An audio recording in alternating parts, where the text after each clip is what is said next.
questions on the screen. Let me see just once. Yes. Okay. Hi, Khushbu. Thanks for this. Everybody can. Okay. So, yeah. Can you hear the question? Yeah. Perfect. Yes. So let's start the questions, guys. So this is a 5-year-old child. The question, this is just a quiz basically. So we're going to quickly discuss it. So this was a 5-year-old child who presented to the physician with history of pain of hand and feet, and the patient already had leukocytosis, which you can see here. And apart from that, the platelet count is 1,20,000. So what are we dealing with? Okay.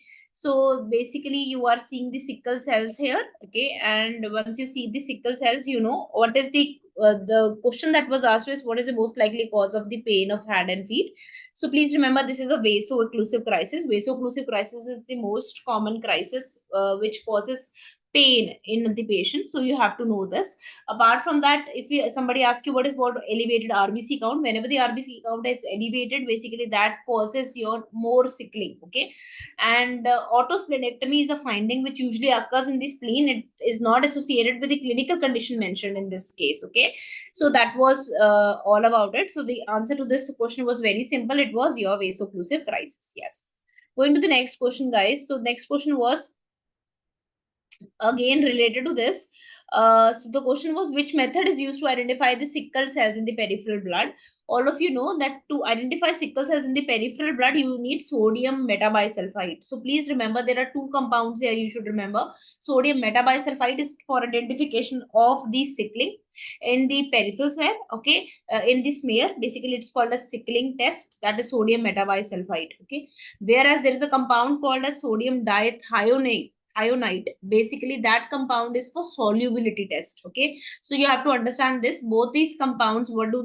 Is they remove the oxygen and they promote sickling. Okay, so that is what you should remember. So a very simple image I'll be showing you after this when we discuss it. So sickling is done on the slide and solubility test is done on the test tube. Okay, so that is very simple.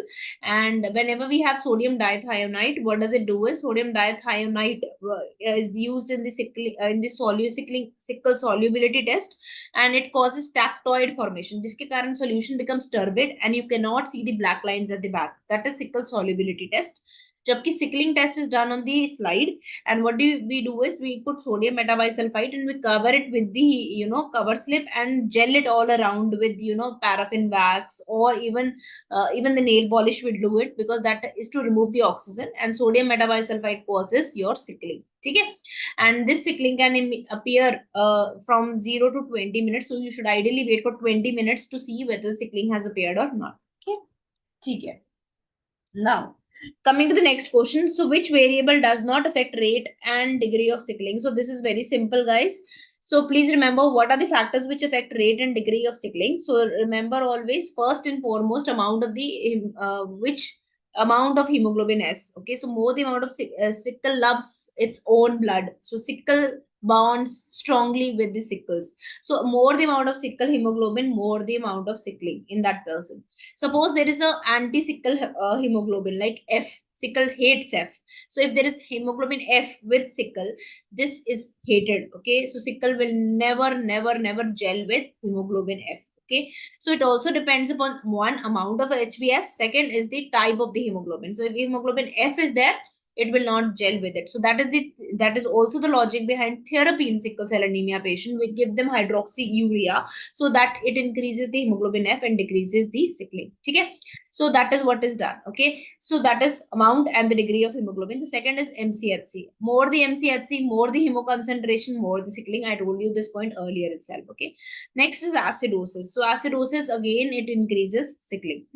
So whenever there is acidosis, so that is increased sickling. Okay, so these are the factors which invariably affect the sickling. Apart from that, transit time also is important. What do you understand by transit time? So places like bone marrow where the transit time is, so these are the these are the areas where the transit time is less. So these are the areas where the sickling is more.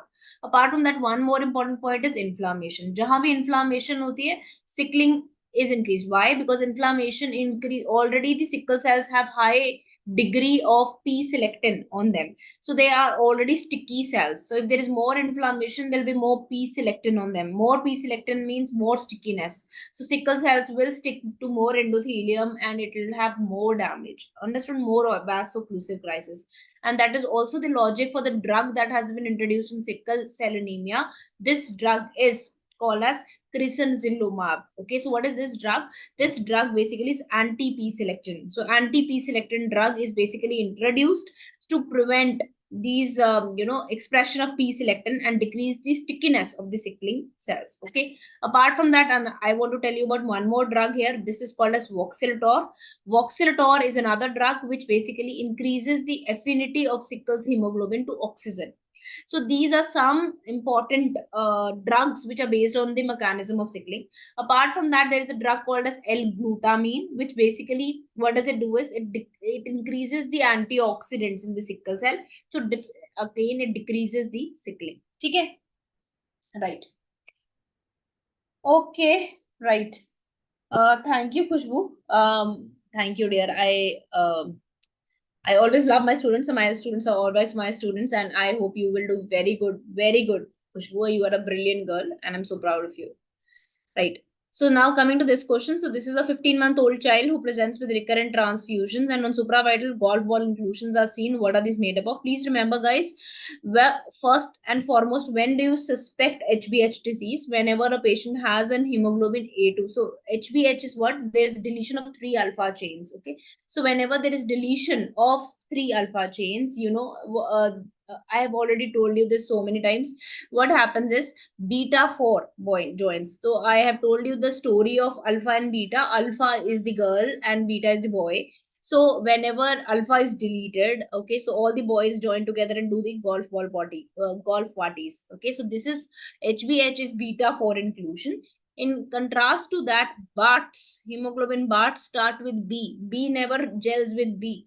So Bart's is gamma 4. Okay, so Bart's is gamma 4. Okay, always remember that. And it causes, hydrops fetalis and it's usually incompatible with life. Okay, so HBH is basically beta 4 and they appear as golf ball inclusions on supravital stain. Always remember that. And one of the simplest clue to pick up HBH inclusion is number 1, hemoglobin A2 is very low. Number 2, on hemoglobin HPLC, there is early peaks. Okay, so less than 1 minute pe there is H-shaped peak. Okay, so that is another clue that you should remember to pick up HBH. Okay, now what is the diagnosis of choice or alpha thalassemia or HBH disease?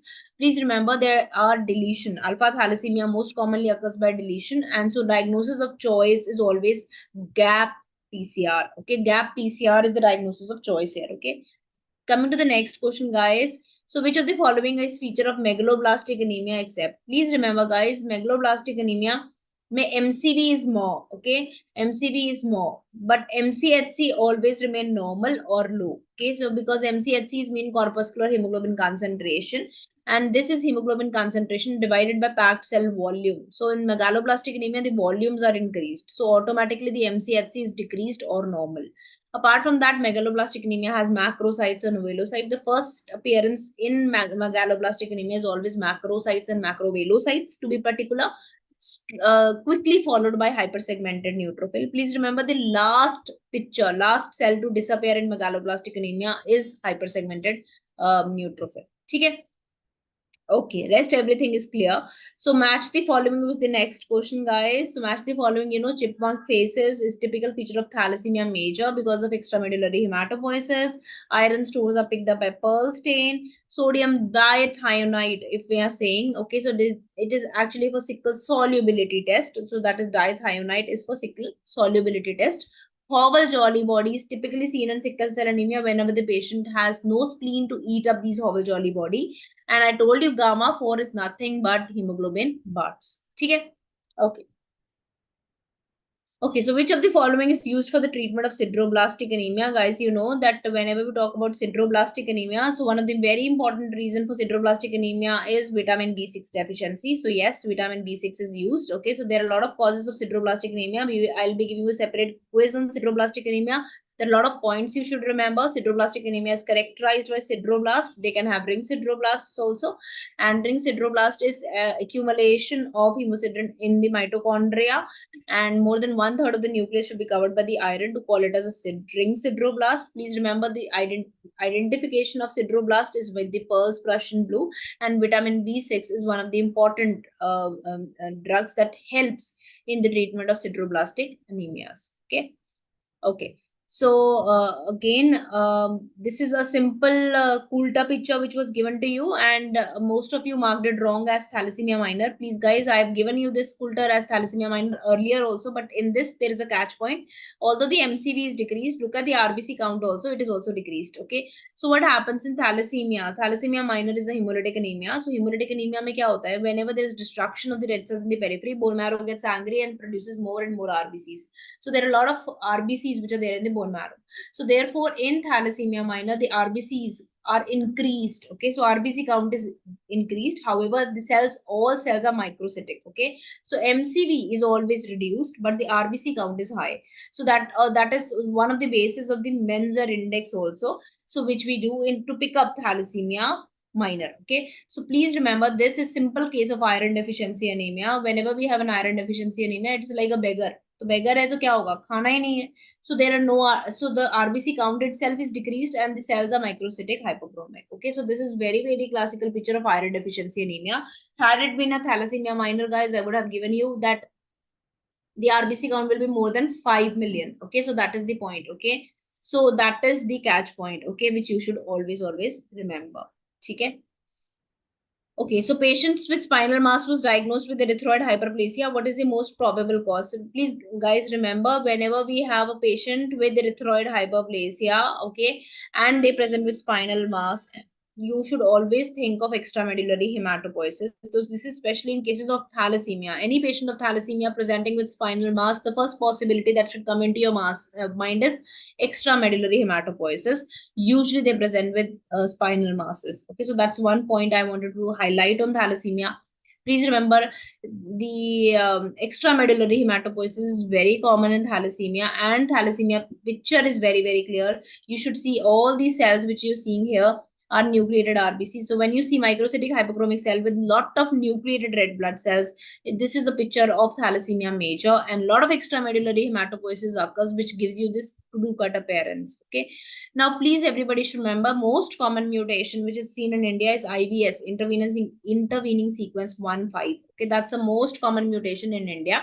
Okay, so which you should remember. This is closely followed by intervening sequences 1-1. Okay, so this splicing mutations are very common in India as a cause of thalassemia major. Okay, that is what you should remember. So beta thalassemia, the most common mutations are usually point mutations, with splicing mutation being most common. Remember, deletions are most common in alpha thalassemias. Okay. Okay, going to the next question here. So this is this they have asked you beta plus thalassemia. So this is more into mutation.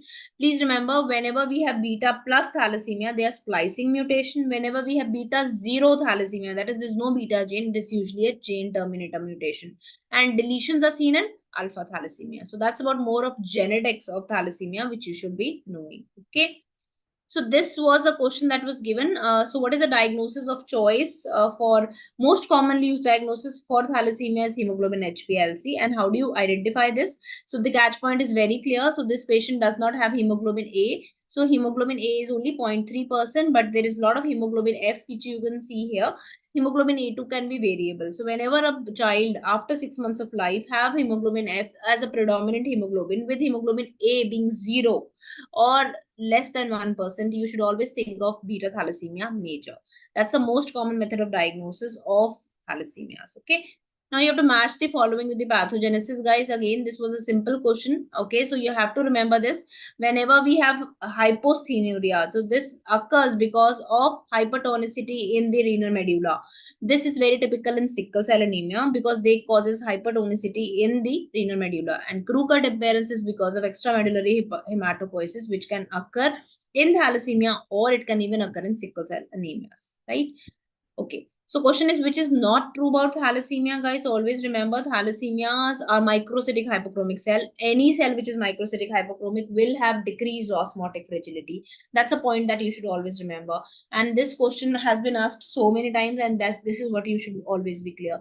Osmotic fragility is always decreased in thalassemias. Okay. Apart from that, you should remember hepcidin levels are usually increased in thalassemias. Okay. Hepcidin levels are usually increased in thalassemia.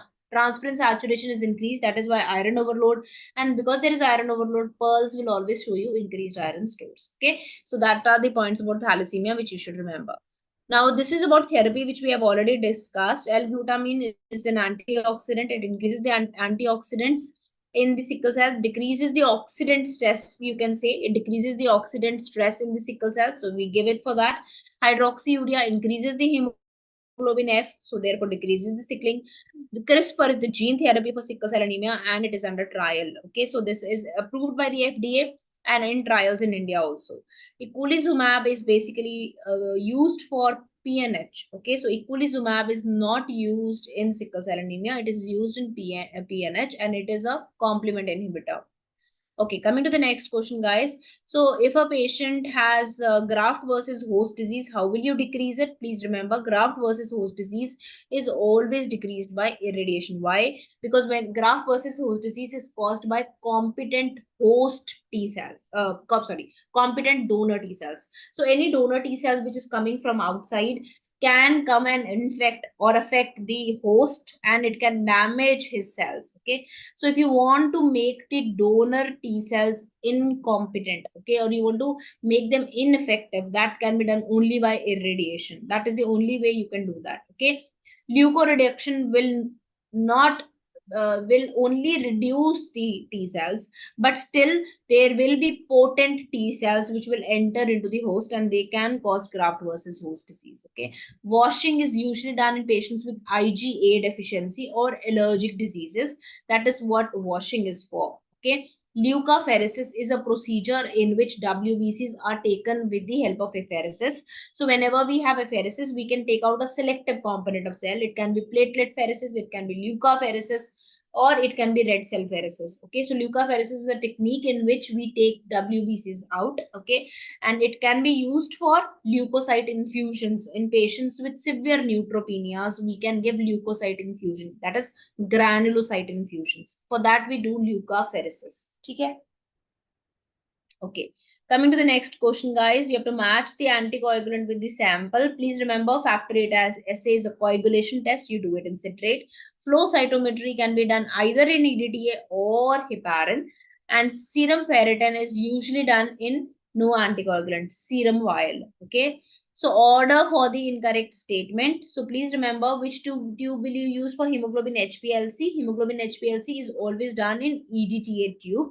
That is what you all should always remember. And please remember, the order of draw is followed so that contamination does not occur. Why? Because citrate is a very fragile anticoagulant. Okay, so whenever we take sample in the citrate, it is basically it is so fragile that it is quickly reversed by adding calcium.